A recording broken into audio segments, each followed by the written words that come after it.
જય શ્રી કૃષ્ણ. શ્રીમદ ભગવદ્ ગીતા શ્લોક નંબર 2.8.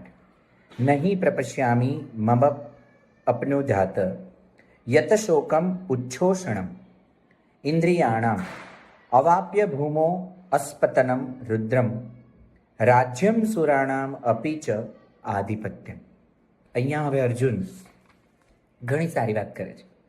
બુદ્ધિશાળી અર્જુન વાત કરે એ રીતે એનો તર્ક એકદમ સાચો છે કે પૃથ્વીનું નિષ્કંટક અને ધન ધાન્યથી સંપન્ન રાજ્ય અને દેવતાઓનો આધિપત્ય પામીને પણ હું એવો ઉપાય નથી જોતો જે મારી ઇન્દ્રિયોને સુકવણા શોકને નિવારી શકે.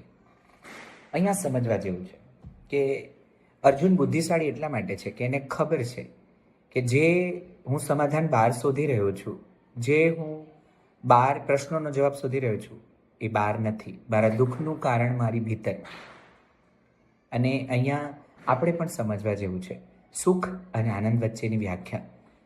સુખ એટલે જે વ્યક્તિ, વસ્તુ કે પરિસ્થિતિમાંથી મળે, એટલે બહારથી મળે, બહારની વસ્તુ પર અવલંબન છે અને મળે, એ બધું સુખ.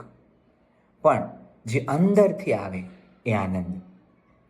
અહીંયા અર્જુનને ખબર પડી જાય છે અને આપણે બધાને પણ હવે જોવા જેવું છે કે ઘણી બધી વાર આપણે પ્રશ્નોના સમાધાન બહાર શોધતા હોઈએ, પણ ભીતરમાં આત્મસાક્ષાત્કાર કરીને કે જ્ઞાનની દ્રષ્ટિએ સમાધાન અંદર શોધવાની ક્યારેય આપણે કોશિશ કરી છે કે નહીં?